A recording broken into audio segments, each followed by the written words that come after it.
We're headed towards the halfway mark of the season, so we thought we could dive into some things that we're underreacting to. Usually we start the show with this, but I have very important things to say at the start of the show. So let's dig into Derrick Henry. Ha, ha, ha, ha, ha. Okay, there have been a lot of things to say and not say about Derrick Henry, the addition, but we are still underreacting to something, okay? And it is the fact that we are almost halfway through the year, and this is not hyperbole. I know myself. I know my flaws. I know I exaggerate. Everyone's my favorite. Everyone's the best. This is the best season a running back has ever had, okay? Ever. The king is now on pace to break Eric Dickerson's rushing record this season. 6.5 yards per carry breaks the all-time record set by the late Jim Brown back in 1963, tied by Mercury Morris a decade later. Derrick Henry's 24 touchdowns would tie Priest Holmes and John Riggins for the 6th most ever. Just a moment for him. Unbelievable. And I know he gets an extra game to get a shot at Dickerson. I'm sure Dickerson knows that. We all know that. But if he stays on the same pace he has been on for the last month, he hits it in 16 games anyway. What a dunk.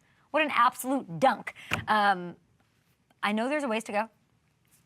Feels sustainable to me, though. I feel like sometimes we wait too long to sort of take a step back and live in the moment and revel in the history as it's happening and swirling around us. Let's live in this Ravens moment. I want to make sure this is not happening with Derrick right now. And he's got Cleveland on Sunday in Cleveland. Used to be formidable, hard to play in Cleveland. Let's see what he does. They're 4-2. They look great. Unbelievable performance so far. We're living through history at the running back position. A little old school, but love everything about it. Okay, next thing we're underreacting to. We need to talk about the NFL's leading passer, Geno Smith, okay? Not the numbers or the fact that he has the Seahawks in first place in the West. We're all underreacting to that. But how about he's doing it while facing an unbelievable amount of pressure? And you got to credit Richard Sherman for this and making our show think about it. So thanks, Sherman. Seattle wins on Sunday, and Sherm tweets, "They never give Geno enough credit. He's under the most duress all game and looks like a surgeon when kept clean." And you see it. If you watch the games, you see it. He's got the kitchen sink thrown at him, and he keeps making plays. But the tweet made us, and by us I mean Hamilton, really dive into the numbers, and it's a lot wilder than we thought. Geno's faced the most quick pressures of any quarterback in the league. He's got the shortest time to pressure, the 4th quickest time to sack, and yet he's still leading the NFL in passing. Now, we love Geno. I've always been impressed by his toughness, mentally and physically, his ability to stay in the pocket. And, going back to what he faced, and some of those Jets O-lines, it was brutal. It was a death sentence. But it's one thing to hang tough. A lot of guys do that. It is another to thrive in the face of the pressure. I love this about him. So hopefully Ryan Grubb, their OC, they can start cleaning things up for him. I don't love that this is the situation. And I think, obviously having a healthy Kenneth Walker is only going to help this. But, starting tackle Abe Lucas should make his return as well. We love to see that. You don't want to see Geno have to deal with the kitchen sink, but what a galvanizing thing knowing, okay, he's got us, even if it's bad. He's got us in these situations. And they got tests this weekend against the Bills and Sean McDermott's aggressive defense. So they might not have DK Metcalf. Hope he's doing well. He deserves a lot of credit. Do we have another one we were trying to get out there?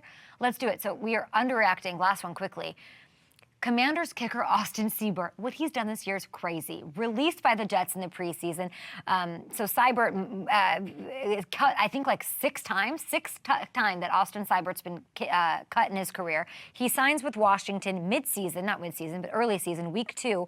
They move on from kicker Cade York, and he's done nothing but somehow fit and dominate. Seibert's hit an NFL best 19 of 20 field goal attempts, all 19 of his extra points. He's leading the entire league with 76 points scored so far this season. We love this, and he's done it in fewer games than everybody else because he wasn't even on the team when the year started. Week 2, like I said, so 76 points breaks Mark Mosley's 41-year-old franchise record. That's pretty cool, too, for those of you who are diehard Commanders fans. And that's most points through 7 weeks of a season ever. And it's really significant because Mosley was the first and only kicker in NFL history to win MVP. That's right. There is a kicker who has won MVP, and Austin Seibert is breaking his records. Unbelievable story. Adam Peters, unbelievable for getting him and helping transform this Commanders roster. So Seibert, we are fans. We see you. Go Commanders. Kevin Durant on the show this week. We'll be